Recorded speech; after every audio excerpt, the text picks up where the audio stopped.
Welcome to the InfoWars Nightly News. I'm David Knight. It's Monday, June 15th, 2015. Here are top stories. Tonight, rioting migrants attempt to hijack trucks heading for the UK. Then, Prime Minister David Cameron flubs the Magna Carta. And a hard look at Jade Helm 15. That's next on the InfoWars Nightly News. So see, they're lying to us. Their own Jade Helm handout says the things we've said, and then they tell the media it doesn't exist. It was 800 years ago today that King John was forced to sign the Magna Carta. Now, of course, that is really the Magna Carta Libertatum, the big charter of liberty. Today, we have a lot of big charters being put before us, big charters of tyranny. I guess you could call them the Magna Carta Tyrannus, or whatever the Latin is. It was a situation 800 years ago like we're seeing today. Arbitrary use of power, massive increase in taxes. And so the people came to King John and they established this charter. Now, the BBC asks, what is the big deal about the Magna Carta? It is a big deal in America, even a bigger deal in America than it is in the UK, because we have utilized it as our founding document. It has set a pattern, establishing the rule of law as being above those who are our leaders. That has resulted in a document that is itself the king. The colonists called it Lex Rex. That's what the Constitution is fundamentally about. Now, in this article from the BBC, they point out that even the door of the U.S. Supreme Court shows King John of England being coerced by the barons to place his seal on the Magna Carta. Now, they point out, and as I said before, it's bigger here than it is in England. They say only 3 of the clauses are still in effect in England, but we have in the U.S. 17 out of the 50 states refer to the Magna Carta on their statute books. That's why Americans hold this so dearly. It established the rule of law. It established the rule of law over the king. It established what was legitimate authority.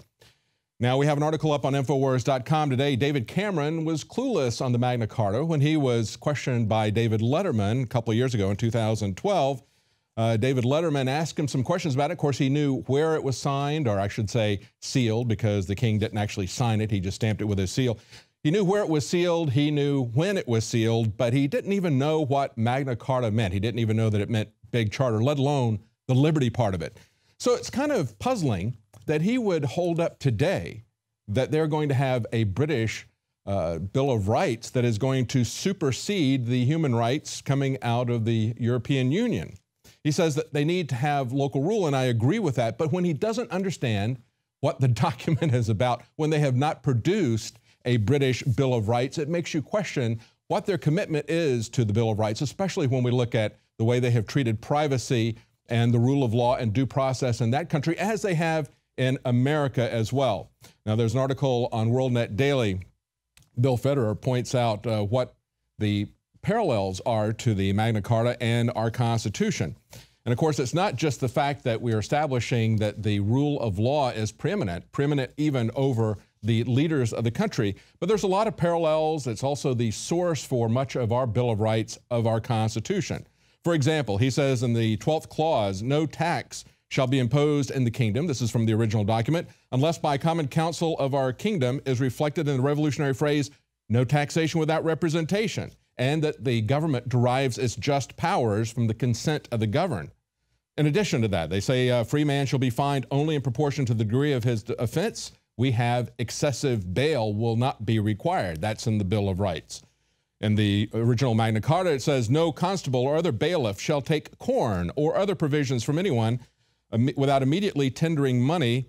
It says we have now, nor shall private property be taken for public use without just compensation. Of course, that's recently been overturned, hasn't it? In Kello at the Supreme Court. We've also seen eminent domain being overturned in the Keystone Pipeline case. We now have given the power not only to a private corporation to take someone else's private property for private use, we have now extrapolated that to multinational corporations, giving TransCanada, the runner of the Keystone Pipeline, the capability to come in and condemn property to take it by eminent domain from family farms, many of whom have had those farms for hundreds of years. One more here. No free man shall be seized or imprisoned or stripped of his rights or possessions or deprived of his standing in any other way, nor will we proceed without force against him except by lawful judgment of his equals. And again, that's from the Magna Carta.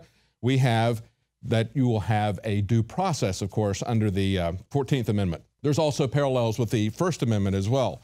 The English church shall be free and shall have rights undiminished and its liberties unimpaired. That's the First Amendment, which is freedom of religion. It's not freedom from religion. It is a wall of separation that protects the religious practices of people from incursion by the state. In another article at Infowars.com, Magna Carta at 800, a promise unfulfilled. Yes, it is definitely unfulfilled. And this is an interview Real News Network did with Michael Ratner, president for the Center for Constitutional Rights. And he points out what Frederick Douglass, a slave, said. And if you remember, of course, when we had the Magna Carta, this was essentially establishing the rights only for those noblemen. It didn't really affect the common man. That expanded over the centuries until by the time our country was founded, it affected all free people, but it did not affect slaves. And that was the point that Frederick Douglass made in the 1850s. He was asked to address a 4th of July celebration. And he said, people in the United States were still enslaved at that point. He said, millions of slaves. What does this say about it? He said, your 4th of July is a sham. Your boasted liberty is an unholy license for enslaving blacks. Your shouts of liberty and equality are a hollow mockery.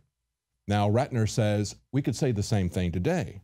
We could say, when we look at the people that have been tortured, who remain imprisoned at Guantanamo, the 2 million that are imprisoned in the United States, how does the land of the free have the greatest number of people in prison? By far, the highest percentage of any country in prison. Yes, the land of the free.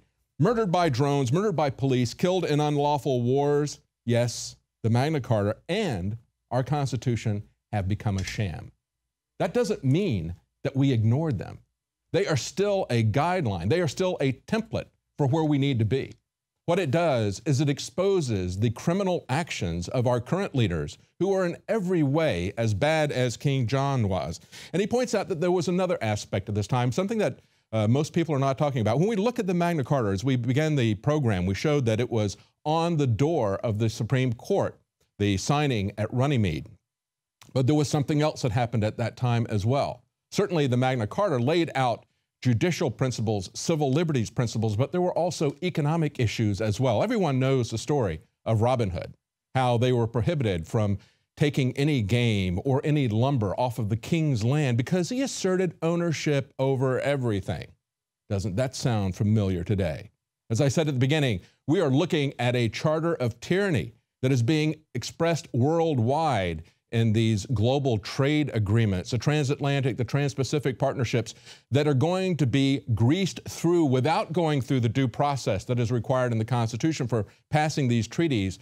Those treaties are set up to return to the kind of feudalism that we saw before the Magna Carta, where the king, actually in this case, it's going to be corporate barons, will assert ownership over everything. Now, Ratner pointed out in this commentary that at the time the Magna Carta was signed, there was also another bill that was very important for economic rights, and that was the Treaty of the Forest, the Charter of the Forest. It proclaimed at roughly the same time economic rights. He said they were then given the right to chop wood. They were able to use that wood to build their homes. They were able to take part of the forest, as against the king, who at one time claimed all of that forest. They were allowed to take honey out of the forest. They were allowed to have rights of economic survival. That's where we need to be today. And that's precisely what these transatlantic, trans-Pacific partnerships that they have created are designed to take away. They're designed to hand over ownership, whether it's perpetual copyright over drugs or perpetual copyright over songs or movies. They want to have copyright ownership over everything, even your truck, as we've pointed out in many times. Your John Deere tractor, your personal vehicle, they assume that you are going to be merely leasing that vehicle from them because they own the copyright to the software that monitors and controls the engine. That's where they want to go. We have to understand that, and we have to understand where we need to go. Wise and just men have laid out the pattern for where we need to return to, and we need to take it in that direction. It's an opposite direction from where we're going. One last point that he makes. He says the American Bar Association erected a statue there at Runnymede, and the motto on it says, "Freedom under the law." And he points out that the Magna Carta was a struggle of the barons against the authority of the king. He says it was against authority. He says, so what this monument there should have said was authority under law. In other words, our authorities, our police, our Homeland Security, our FBI, our president, our Department of Justice are under the law themselves, as well as all of these bureaucracies. That is really the kind of charter that we need to have. Now, one of the things we need to remember, it was not the right to keep and bear arms was not part of the Magna Carta. It is part of our recognized fundamental rights, but we see in the Magna Carta that that was how they established their liberties, was through the force of arms. It was really only buying time when King John put his seal to it, because within 3 months, he had gone back to war with the noblemen. And that would have turned into a very violent civil war, probably with France taking over the country, if he hadn't died quickly and his son, who was 9 years old, succeeded him. That consolidated the country, and it also consolidated the Charter of Liberties.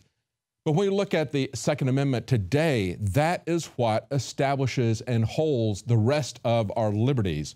We see from New American that a federal judge has tossed out the Brady campaign lawsuit over Kansas's Second Amendment law. Now, what did the Brady campaign find to be offensive in this Kansas law? Well, they say the law said any act, treaty, order, rule, or regulation by the government of the United States which violates the Second Amendment of the United States is null, void, and unenforceable in the state of Kansas. So that's what they objected to, that any regulation by our government or any treaty that they might sign, like the UN Arms Trade Treaty or these Trans-Pacific Transatlantic Partnerships, which are really treaties, that's the fundamental lie underlying them. If they sign any kind of regulation, pass any kind of law, the preeminent law of the land, the king of the land, the king that every one of them swears allegiance to as condition of taking their office. Lex Rex, the supreme law of the land, is the Constitution. And that's what the Brady bill has a problem with. Now, the Brady group, I should say, of course, they did get the Brady bill passed. It was some time after Press Secretary, Ronald Reagan's press secretary, Brady, was shot. We just see this article coming out of the Daily Mail. The president, Ronald Reagan, always carried a pistol with him. How about that? That's outlawed in Washington, D.C. I guess they wouldn't dare go after him, but he says this is a writer, Brad Meltzer, who is doing research for a book called The President's Shadow. He talked to Secret Service agents, and they told him that President Reagan always carried a gun with him at all times. He carried it in his briefcase. He never left the White House without it. It was a .38 caliber pistol. He even took it on Air Force One. Well, that's right, because, you know, he was within his rights. I'm sure that if he'd been someone of lesser stature and they had found that, they would go after him, as we've seen many times with their draconian legislation. Of course, they allow TV anchors and journalists to violate their laws live on air, but other people who even have non-functioning, empty, spent shotgun shells have seen the wrath of the D.C. lawyers. One of the things they said in this that I thought was kind of interesting, they said Reagan was the first president in office to survive an assassination attempt. Actually, no, he wasn't. In 1835, Andrew Jackson was someone who attempted to shoot him as he was leaving the Capitol. The gun misfired. Andrew Jackson started fighting with him. He pulled out a second pistol, and that second Derringer also misfired, at which point he was subdued and taken away. 100 years later, they say the Smithsonian took these Derringers out, and they both fired immediately the first try. So what are the chances of that happening, that they would not fire? Well, somebody calculated that and said it was 1 in 125,000. Maybe we've seen God's providence the first time in taking down the second bank of the United States, because this assassination attempt happened 1 year before the charter was to expire. And of course, Andrew Jackson, one of the key things that he was fighting was the bankers. He was going to take down that national bank, that central bank in the United States. When we come back, we're going to talk about what's happening with the bankers in Greece. It looks like this Trojan horse is about ready to disgouge all of the lawyers by night. So stay with us. We're going to talk about what is about to break in Europe. We'll be right back.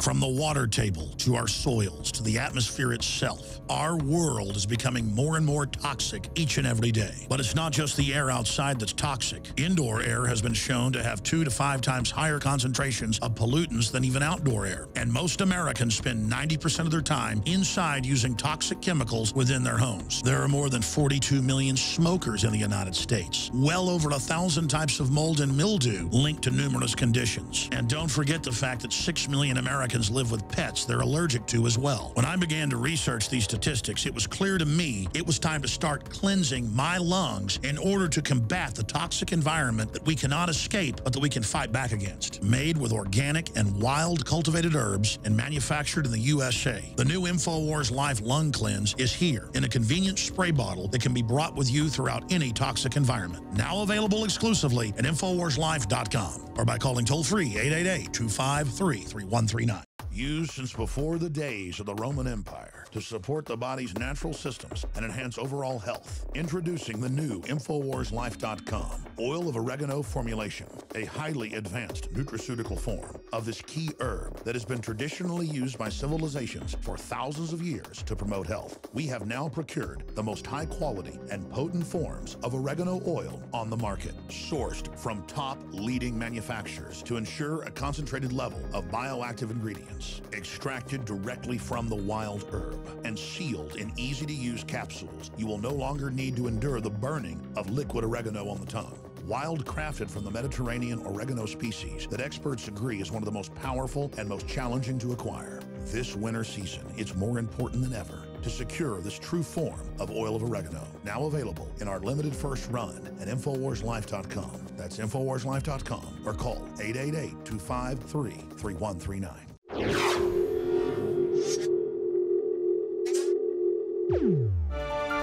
Now, this last week, as the key players in the world's largest banks, key political leaders, the IMF fund, as they were meeting secretly in Austria, the Bilderberg Group, we had the Greek economic crisis coming to even more of a head. Looks like they have reached an impasse, at least for now, for the foreseeable future. Markets are reacting, and Greece creditors are digging in after the debt talks founder. This is a report from Reuters that says Greece and its creditors hardened their stances on Monday after the collapse of talks aimed at preventing a default and possible euro exit, prompting Germany's EU commissioner to say the time had come to prepare for a, quote, state of emergency, unquote. Now, the Prime Minister of Greece, Alexis Tsipras, said that he blamed creditors. And it's interesting because we see the leaders of the other European countries putting pressure on Greece because it wouldn't look that good if it was coming directly from the banks. Nevertheless, this is coming from the banks. And the Greeks are not being fooled by this. Of course, they had the story of the Trojan horse. They know precisely what this is about. Of course, the way the Trojan horse comes to us today is packaged as a welfare state. That's the way the IMF set up the third world decades ago. Once Robert McNamara became head of the IMF, they went from a situation that was similar to the Marshall Plan in Europe, where they helped people to improve their infrastructure, improve their manufacturing capacity, improve their income generation, their standard of living. Instead, they made a change under Robert McNamara. What they decided they would do was to encourage the developing countries to not develop, but to rather create a welfare state. By giving them loans for a welfare state, McNamara was accused of rent seeking. In other words, creating a situation where these people would never be wealthy enough to ever get out of debt to the bankers. And that is precisely what we see happening in Europe as well. That is the Trojan horse of the 21st century. Now, this is what they had to say. They said, no more new proposals. Take it or leave it time is upon us, I think, or very close to it, said one Euro official. Now, the Greek Prime Minister Tsipras blamed, quote, political expediency, unquote, on the part of the lenders for the impasse and their insistence on new cuts in pensions And he says this is after 5 years of looting under the bailouts. And they say it's primarily coming from 3 institutions: the European Commission, the IMF, and the European Central Bank. They are the ones who are putting the pressure on the politicians. And then it appears as if this is pressure, a struggle between Germany and Greece. No, it is really the bankers who are behind all of this, the same people that we just saw meeting at the Bilderberg conference. Now, the Greeks, on the other hand, are demanding an end to the creditor looting, they say, after the talks break down. They say they're fed up with years of austerity. Athens has balked at demands to raise taxes and cut pensions in order to narrow its fiscal deficit. And of course, if they don't do that, then the bankers want to just take over the country, take it bit by bit, because that is the end game. The end goal is for them to own everything. They're not content necessarily just to have us renting from them constantly, going further and further into debt. At one point, they're going to want to take possession of our countries fiscally and take the resources as well. In lieu of that, we see that the Greeks also see what is coming down the line. It's something that's going to be coming down the line for us as well if we don't get out of this endless cycle of increasing debt to the central bankers. Greek banks are now seeing a deposit outflow of $449 million just today. They're saying that people have these talks back and forth between the IMF fund and the government have fed uncertainty and fears that capital controls will be introduced. Now, that's basically just saying that they're not going to let you take your money out of the bank, or they will take it out for you as a haircut. Just take their resources straight out. And of course, the effect this is having is that stocks are falling around the world. Around the world on Monday, they felt the ripple effect of the Greek crisis. Losses were broad across risky assets such as equities throughout major stock indexes for the lows of the session. They say, however, that gold and silver did rise. Now, as we see this play out, and as we see them try to tighten the noose around Greece, we know where this is heading for us, and we have to ask, do we really want to have a closer tie-in with this European Union as they are experiencing these financial difficulties? Is that really something we want to be more tightly integrated with? Do we want to have a political and economic union? That's precisely what this is. Senator Sessions has seen these agreements, and he says that's precisely what they're doing. Now, in order to do that, we've got a couple of different ways that Boehner and the GOP leadership, a couple of carrots that they're offering to people. One of them is to say that they are going to extend welfare benefits to people who lose their jobs. Really? Does that make you feel bad? Would you rather have your job, or would you rather have some temporary welfare benefits that will be removed in a few years? Now, that was the issue, the TAA, and we have a report from John Bound coming up about that. But of course, that was voted down last week. Now the GOP has a different strategy that they're offering. In this particular one, they're going to raise taxes on small businesses to help to pay for the unemployment benefits of the people who are going to lose their jobs. You see how it works out? American workers lose, American small business loses, but the big multinational corporations and the banks are big winners, and they're the ones who are writing the laws in secret. They're the ones who are writing this treaty in secret, and quite frankly, John Boehner shouldn't even be involved in a treaty.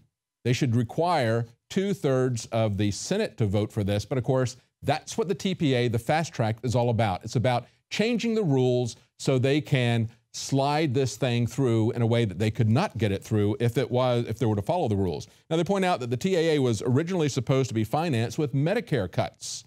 Well, that got pushed back. So now what they're going to do is they're going to possibly, as soon as tomorrow, have a vote on Obamacare. That's on Tuesday. A vote to give the IRS more power and more incentives to go after small business. What are they going to do? Well, they're going to put out essentially a bounty on small businesses to make sure that they dot every I, cross every T on their 1099 forms. And if they don't, they are tripling and quintupling the penalties on this. They are basically going to try to put out small business because, you know, the large companies, it's kind of like a bumblebee going through a spider web. It doesn't catch the big guys, it only catches the small flies. And that's what they're going to be coming after with these taxes. John Bound has more about the TAA, yet another acronym. Alabama Senator Jeff Sessions warns there will be another attempt in Congress on Tuesday to push through TAA and fast-track authority. If that happens, it will empower the president to form a Pacific Union encompassing 40% of the world's economy in 12 nations, each with one equal vote. Once the union is formed, foreign bureaucrats will be required to meet regularly to write the Commission's rules, regulations, and directives, impacting American jobs, wages, and sovereignty, Sessions said in a statement posted on his Senate webpage. The Trade Adjustment Assistance, or the TAA, would allegedly protect workers from the consequences of the TPA fast track. House Minority Leader Nancy Pelosi and House Speaker John Boehner crafted TAA as a compromise to nudge Democrats who fear a backlash from constituents. TAA, however, would not protect workers as transnational corporations continue to pillage industries and move jobs offshore under TPA and fast track. Sessions writes, Fast Track will not only apply to the Pacific Union, but can expedite an unlimited number of yet unseen international compacts for 6 years. There are already plans to advance through Fast Track, the Trade-in Services Agreement, the goal of which includes labor mobility among more than 50 nations, further eroding the ability of the American people to control their own affairs. The globalists are using trade deficits and labor mobility to further reduce wages of American workers. TPA would extend and increase the corrosive effect of job losses begun under NAFTA. Between 1979 and 1994, trade eliminated 2.4 million jobs in the U.S., wrote Robert E. Scott, an economist for the Economic Policy Institute, in 1998. Growing trade deficits were responsible for most of these job losses, which were concentrated in manufacturing because most trade involves the sale of manufactured goods. NAFTA added to the flow of jobs out of the U.S. by encouraging firms to move production to Mexico and Canada. Our trade deficit with both countries increased from $16 billion in 1993 to $48 billion in 1996 in constant 1987 dollars. The U.S. lost 395,000 jobs as a result of the NAFTA deficits. Japan and Mexico eventually lost manufacturing to China. In 2013, the overall U.S. trade deficit with China expanded to $315 billion. That big drain tends to slow U.S. economic growth at a time when our government debt is huge and unemployment is high. Establishment economists routinely state globalist free trade is healthy for the economy and creates domestic jobs. Former Assistant Secretary of the Treasury for the Reagan administration, Paul Craig Roberts, wrote, "The claim that jobs offshoring by U.S. corporations increases domestic employment in the U.S. is one of the greatest hoaxes ever perpetrated. Over the last decade, the net new jobs created in the U.S. have nothing to do with the multinational corporations. The jobs consist of waitresses and bartenders, healthcare and social services, retail clerks, and while the bubble lasted, construction. These are not the high-tech, high-paying jobs that the new economy promised, and they are not the jobs that can be associated with global corporations. Moreover, these domestic service jobs are themselves scarce," Sessions writes. While elites dream of a world without borders, voters dream of a world where the politicians they elect put this country's own citizens first. The movement among Americans toward a decent, honest populism, toward a refocusing on the needs of American citizens and American interests, grows stronger by the day. Every vote to come before Congress, beginning with the next fast-track push, will face this test. Does your plan strengthen or weaken the social and economic position of the loyal, everyday working American? John Bound for Infowars.com. Yes, of course, that is the Trade Adjustment Assistance Program, the TAA. No, it's really just welfare benefits. We're going to be exporting jobs, then creating a new welfare program, and paying for that by raising taxes on small business. That's the GOP plan. What are the Democrats going to do? Well, Pelosi says we need to slow down fast track. We need to get a better deal for the American people. No, we need to stop fast track. We need to stop this unconstitutional process on this treaty right now, and we don't need to hold out for a better deal for the American people. She's holding out for a better deal for American politicians. They want to get a little bit more payback before they're going to sign on to this thing, and believe me, they will sign on to it once they get their paycheck. I guess Boehner didn't hand those out on the floor before the vote like he did with the tobacco lobbyist back in the 90s. Now, if we look at this video that we have today on NoWorldOrder.com, a shock video of rioting immigrants in the UK who are trying to hijack trucks that are headed into the UK. They're in Calais, France, about to cross the channel. And if you look at this video there, it's total anarchy, chaos. This is a balkanization strategy. If you remember at the beginning of the program, we were talking about how this is a trap for the Greek economy, how they are essentially coming after them, taking their pensions, killing their pensions, raising their taxes. And of course, people are seeing this as a competition between rich states like Germany and the poorer states like Greece, who have a welfare system that is out of control. Let me explain to you that the way things are happening right now in Europe, and of course this is being pushed by the banks, there's going to be an out-of-control welfare state in every one of the European countries. As Paul Joseph Watson reports, this is shocking footage that's filmed at the French port town of Calais. It shows desperate migrants attempting to break into delivery trucks headed to the UK, and another illustration of how the country's generous welfare system acts as a beacon for illegal aliens. And of course, who's behind this? It's the bankers. Paul Watson points out Goldman Sachs chairman and UN Special Representative for Migration, Peter Sutherland, said yesterday that Britain should take more migrants in order to avoid creating an environment of xenophobia and racism. That's right. If you don't drive your country into economic collapse with a Cloward and Piven strategy, with the IMF's strategy, came out about the same time that Cloward and Piven came out with their strategy. We had McNamara at the IMF say that they're going to put people on rent-seeking status, increase the welfare state to the point that they will never get off of it. And of course, if you object to that strategy of the bankers bankrupting your country, taking control of everything, you are xenophobic and you are racist. But take a look at this article from Reuters. Migrants race through Italy to dodge EU asylum rules. And they point out that last month, one particular individual that they're talking about, rescued with hundreds of other migrants in the Mediterranean Sea, was brought into Sicily. This 24-year-old, instead of applying for refugee status in Sicily or Italy, where he landed, as European law dictates, instead he made his way to just south of the Austrian border, and he hopes to cross into Austria, travel through Germany to Sweden, where his brother now lives. So you see, when we look at the situation that we have in Greece, and they're saying, well, you know, Greece has this untenable situation with their welfare state. Germany has managed theirs better.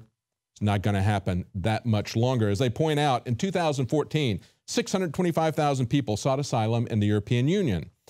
Just under a third of those, 200,000, applied in Germany alone, while Sweden received 81,000 applications, the highest number as a proportion of population. In other words, Sweden has about a tenth of the population of Germany. So they would have, if you scale that up, that would be equivalent to about 800,000 immigrants instead of 200,000 for Germany. See, they're going to where the welfare state is the best. They're going to the richest countries, and they're going to the countries like Sweden that has the most advanced socialist welfare state. They're not refugees. They are seeking to live off of other people, and they're being encouraged by these bankers, this Goldman Sachs banker, the UN representative on migration, saying, if you don't support that, if you don't support the collapse of your country, then you are racist and xenophobic. Stay with us when we come back. We're going to take a look at Jade Helm, and this is a deeper look than you've probably seen before. What is really behind this exercise? Stay with us. We'll be right back.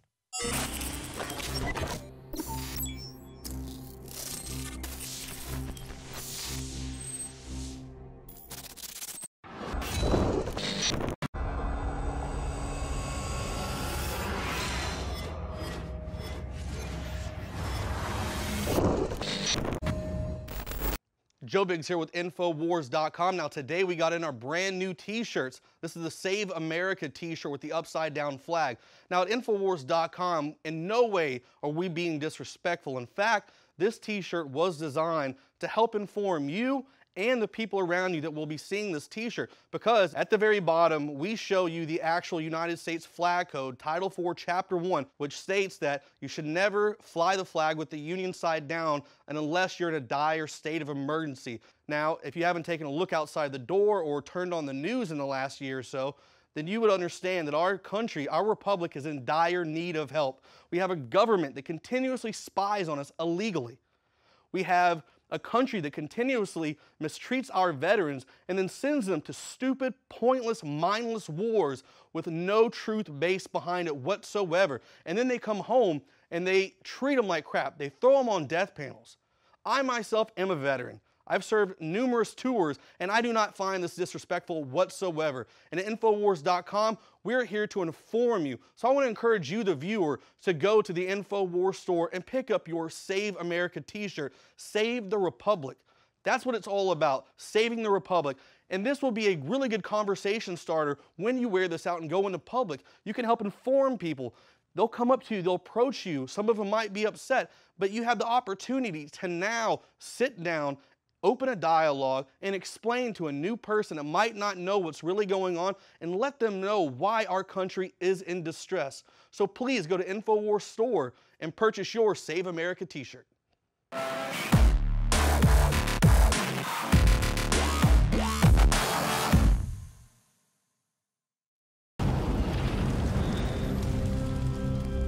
So what do you say about their influence? I mean, there's very powerful people there. Why does it have to be so secret? Well, I mean, there is no secrecy. It's there is absolutely no as I secrecy. talked to the hotel guys. It's just a private meeting. If you want to know the evils lurking within the Bilderberg Group, look no further than the following quotes from Bilderberg insiders and those who've studied the secretive cabal. Bill Gates. So you've got a thing on the left, CO2, that you want to get to zero.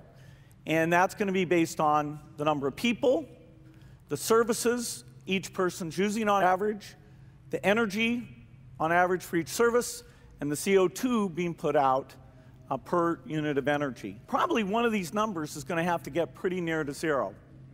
Now that's back from high school algebra, but let's take a look. Dr. Henry Kissinger at the 1992 Bilderberg meeting at Evian, France. Today, America would be outraged if UN troops entered Los Angeles to restore order, referring to the 1991 LA riots. Tomorrow, they will be grateful. This is especially true if they were told that there were an outside threat from beyond, i.e. an extraterrestrial invasion, whether real or promulgated, that threatened our very existence. It is then that all peoples of the world will plead to deliver them from this evil. The one thing every man fears is the unknown. When presented with this scenario, individual rights will be willingly relinquished for the guarantee of their well-being granted to them by the world government. David Rockefeller wrote in his book Memoirs, "If the Council on Foreign Relations raises the hackles of the conspiracy theorists, the Bilderberg meetings must induce apocalyptic visions of omnipotent international bankers plotting with unscrupulous government officials to impose cunning schemes on an ignorant and unsuspecting world." At the 1991 Bilderberg meeting at Baden, Germany, a meeting also attended by Bill Clinton, David Rockefeller said, "We are grateful to the Washington Post, the New York Times, Time Magazine, and other great publications whose directors have attended our meetings and respected their promises of discretion for almost 40 years.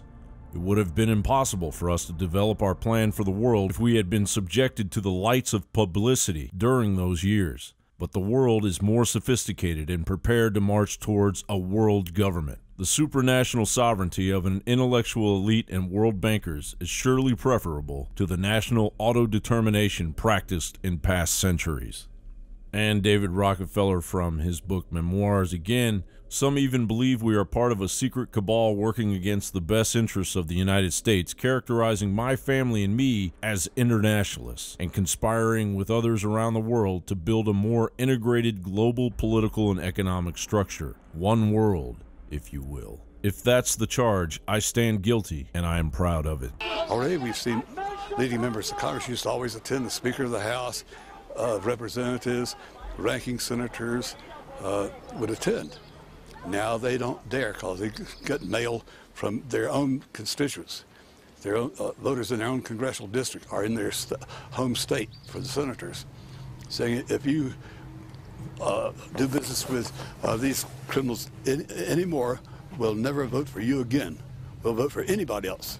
And they've been politically frightened out of the ballgame. 19th century politician and historian Lord Acton said, "The issue which has swept down the centuries and which will have to be fought sooner or later is the people versus the banks." The ruthless and cunning behavior of the attendees of the Bilderberg Conference can be summed up in the Machiavelli quote, "Men are so simple and so much inclined to obey immediate needs that a deceiver will never lack victims for his deceptions."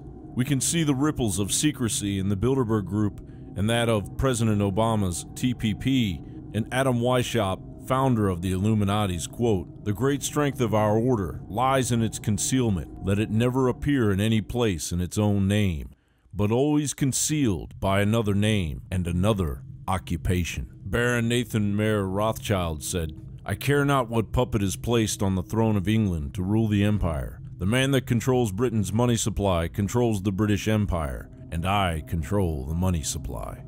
And if those quotes aren't creepy enough for you, David Spangler of the United Nations Directory of the Planetary Initiative said, "No one will enter the New World Order unless he or she will make a pledge to worship Lucifer. No one will enter the New Age unless he will take a Luciferian initiation." And it's not as if we have not been warned time and time again. Congressman Louis T. McFadden in 1932 said, "We have in this country one of the most corrupt institutions the world has ever known. I refer to the Federal Reserve Board. This evil institution has impoverished the people of the United States and has practically bankrupted our government. It has done this through the corrupt practices of the moneyed vultures who control it." Woodrow Wilson, who signed the Federal Reserve into existence, said, "I am a most unhappy man. I've unwittingly ruined my country. A great industrial nation is controlled by its system of credit. Our system of credit is concentrated. The growth of the nation, therefore, and all our activities are in the hands of a few men."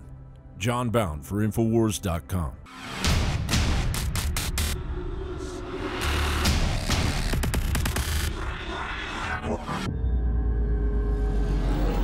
Another major health threat, this one in Toledo, Ohio, where everybody in the entire city has been told not to drink the water. Ohio's governor declaring a state of emergency. Did you know that the average person uses about 80 to 100 gallons of water at home every single day? If there's a water emergency, will you be prepared? Panicked residents forming long lines throughout the day. We're here at a supermarket in Toledo. You can see the shelves empty where water once was. To stay safe and healthy during a crisis, you must have access to safe, clean water. Water which will not be available at your local grocery store. There's a mad dash on right now to stock up on supplies. The ProPure Pro 1 G2.0 water filtration system is a must-have for every modern, independently minded household. Protect your family's safety during an emergency. Go to InfoWarsStore.com today to purchase your ProPure Pro 1 G2.0 water filtration system or call 1-888-253-3139. In the past decade, we have witnessed unparalleled scientific discoveries in the area of health. But no one has put together a formula that focuses directly on brain health, nerve growth factors, and optimizing your cellular energy at the same time. DNA Force is one of the most expensive formulas to produce. Some of the ingredients in DNA Force are $12,000 a kilogram. We are using the coveted, patented, only American source of PQQ, CoQ10, and more. You want the best that's out there at the lowest price anywhere? Well, we're bringing you a total win-win. The ultimate value, cutting-edge, trailblazing game changer that also supports the InfoWar.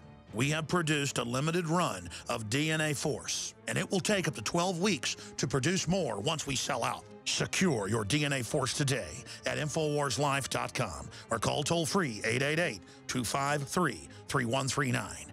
DNA Force from InfoWars Life.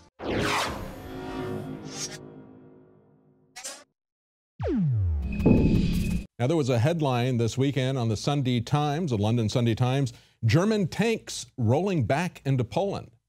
That sounds pretty provocative, doesn't it? But actually, it's just Operation Noble Jump. It's just an exercise. This will be about 2,000 troops from several different countries. Compare that to Operation Jade Helm, where we have 1,200 troops in Texas alone.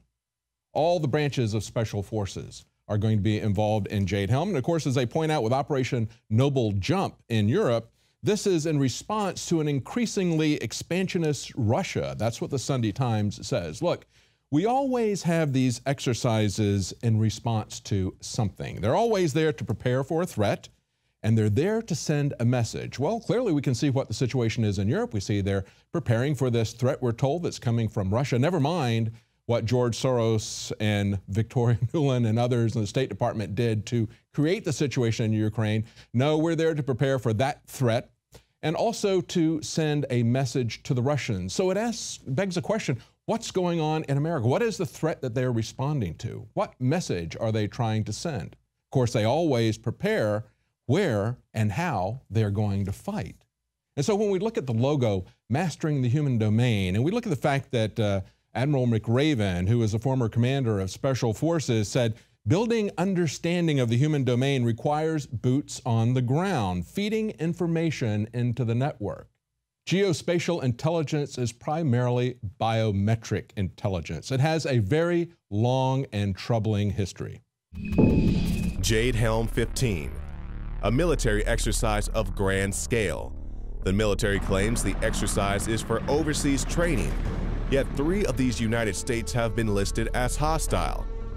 The term Mastering the Human Domain reveals to us that Jade Helm 15 is more than just a military exercise.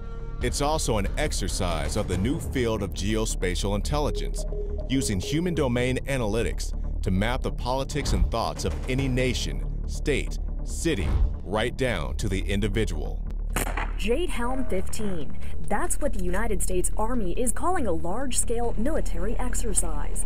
Special Operations Command will be training with other armed units beginning in July. In a recent NoWorldOrder.com report, Master the Human Domain, the domestic plan behind Jade Helm, we break down what the Jade Helm logo refers to. In brief, a new discipline in intelligence has been at center stage for the past decade: activity-based intelligence, or ABI. According to TrajectoryMagazine.com, the human domain, or human dimension, which is a vital and integral part of ABI, is defined as the presence, activities including transactions, both physical and virtual, culture, social structure, organization, networks and relationships, motivations, intent, vulnerabilities, and capabilities of humans, single or groups, across all domains of the operational environment: space, air, maritime, ground, and cyber. This article goes on to say that the focus on mastering the human domain was born out of a merging of 3 already existing disciplines of intelligence. That may be the case for this branding of this idea, but the exercise of mapping the human domain right down to the individual is a long-standing institutionalized strategy that has been going on for well over 100 years. What reason would the United States government have to invest so much time, resources, and money in order to pinpoint exact pockets of thought in a country founded on free thought, expression, and most of all, outspoken words against its own government? During his famous farewell address, Eisenhower warned the American people of an imminent and internal threat: a scientific elite.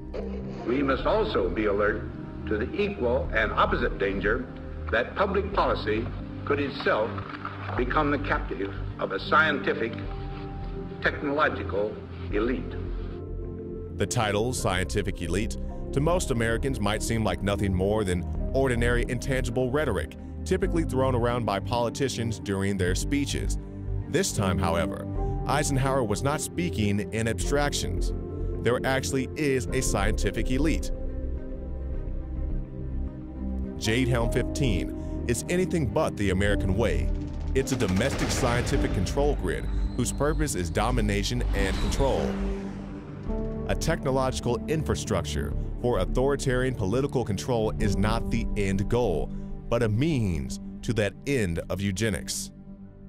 The term eugenics, coined by Charles Darwin's half-cousin, Sir Francis Galton, in 1883, is a science dedicated to the engineering of the human genome by selectively breeding those humans with what they consider to be desirable qualities, such as intelligence, athleticism, etc., and eliminating those humans without these attributes and all races of humans unlike their own. Out of this, race theory and race science was born. Carl Pearson, a protege of Galton, assembled a biometrics laboratory based out of the University of London in 1907 in order to collect data about people mostly based on race. He also published a journal entitled Biometrica, which became very influential with American scientists and financiers who were becoming extremely interested in the concept of eugenics. As this movement grew in popularity, top American industrialists threw their money into the game. Carnegie, Harriman, and Rockefeller were among the top contributors. California became the eugenics capital of the world, while on the East Coast, Cold Spring Harbor Research Facility, located on Long Island, was collecting and storing biometric information on average Americans in order to begin the elimination of families as well as entire races of people. Through the efforts of the California eugenicists, mostly through written pamphlets and endowments mostly from the Rockefellers and Harriman, the eugenics movement found a second home in Germany in the Kaiser Wilhelm Institute. This pre-World War II, well-funded international scientific community based around the eugenics movement was cementing its place as a standard in human academia when World War II broke out in full scale. The then CEO of IBM, Thomas J. Watson, worked hand-in-hand with Nazi Germany. In 1933, it was Watson who enthusiastically helped the Nazi plan and funded their national census, which, according to historian Edwin Black in his 2001 publication, IBM and the Holocaust, the 1933 census, with design help and tabulation services provided by IBM through its German subsidiary, proved to be pivotal to the Nazis in their efforts to identify, isolate, and ultimately destroy the country's Jewish, Gypsy, and other minority communities, as well as single out political opposition. While much of the world was forever altered by the events of the war, this eugenics-based community remained together. A similar and frighteningly more advanced version of this eugenics-based biometrics program is being tested right now under the name Jade Helm 15. While the term eugenics is no longer used in the mainstream openly, the practice of eugenics is still around and stronger than ever. Jade Helm 15 exercises the next generation of technology in the political domination arena. It is simply another technological step beyond the Cold Springs Harbor Research Facility's biometrics program or Thomas J. Watson's census of Germany.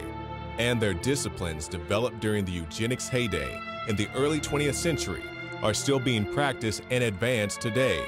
Mandatory toxic vaccines, abortion, family courts, contaminated water, and of course biometrics are just a few of the branches that grew out of the original eugenics trunk, still present and dominating over our society today.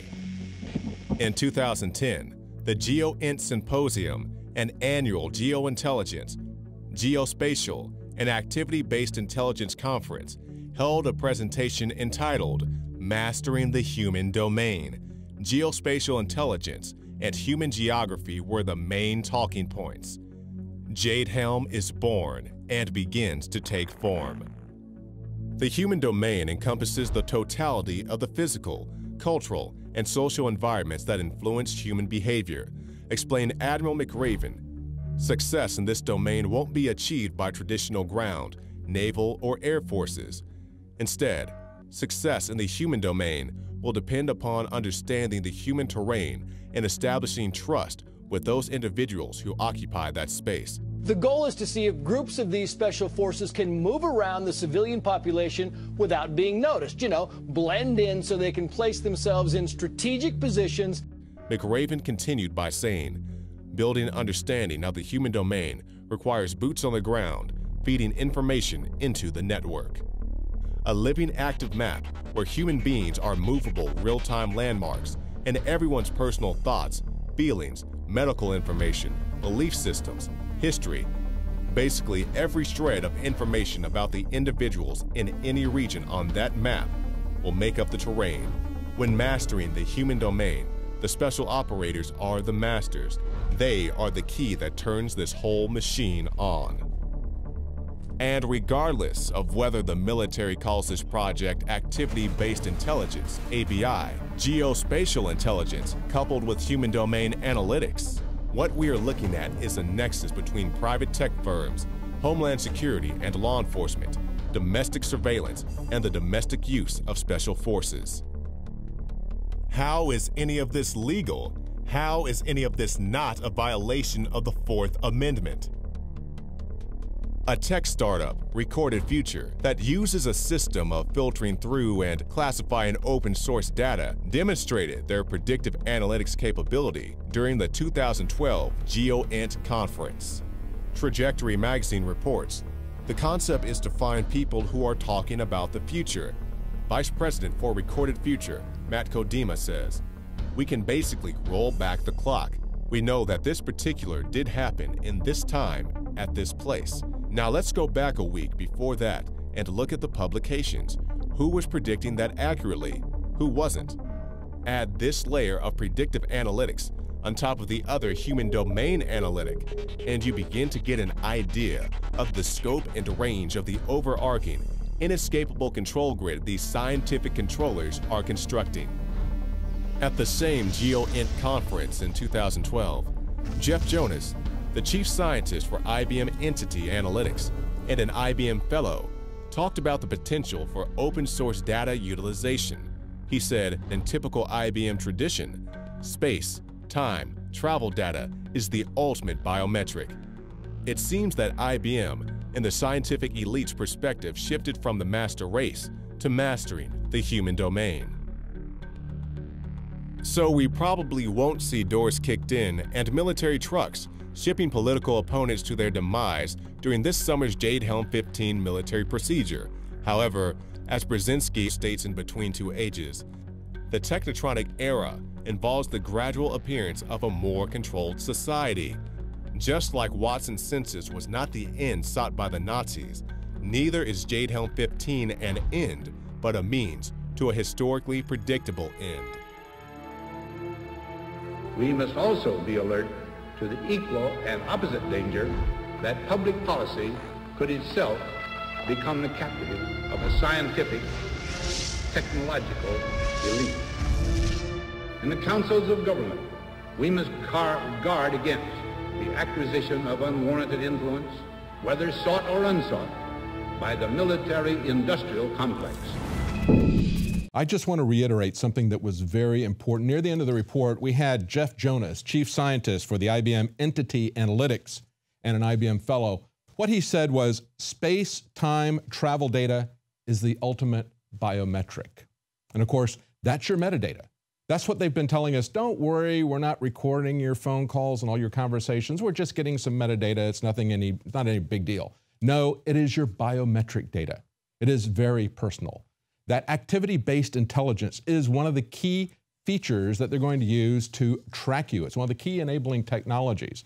And we need to also understand the predictive nature of this and how dangerous that is. Remember, Nixon had his enemies list. That was considered to be pretty sinister at the time, and it was. The potential for abuse of that, and we did see abuse with that on a very small, limited scale. The potential for abuse with this now is for everyone in the country, not just for a few journalists or political leaders that are enemies of the president. It's for everyone. And are you an enemy or not? They're going to be doing this with predictive analysis. They're going to be profiling you personally by the things that you put on social media, by the groups and the people that you see. That is incredibly dangerous because that's the kind of profiling we saw in the massive purges of Joseph Stalin. Just rounding people up and killing them because they might be a potential threat at some point in time. And understand that all of these are connected. It is not the military doing something completely compartmentalized over here, law enforcement doing something over here, federal government doing something. They're all interconnected. Homeland Security, the Department of Justice, FBI, the Pentagon, and especially special forces. They are the tip of the spear on collecting biometric data. Well, that's our news for tonight. If you're watching this on YouTube and you're not a subscriber, please subscribe to our channel. And if you're not a subscriber to Prison Planet TV, please consider supporting our operation. Your paid subscription can be shared with up to 20 people, can watch the news every night as it happens instead of the next day, and you can share this with all 20 of your friends, as well as all of Alex Jones's documentaries. Well, that's it for tonight. Join us tomorrow night at 7 Central, 8 p.m. Eastern.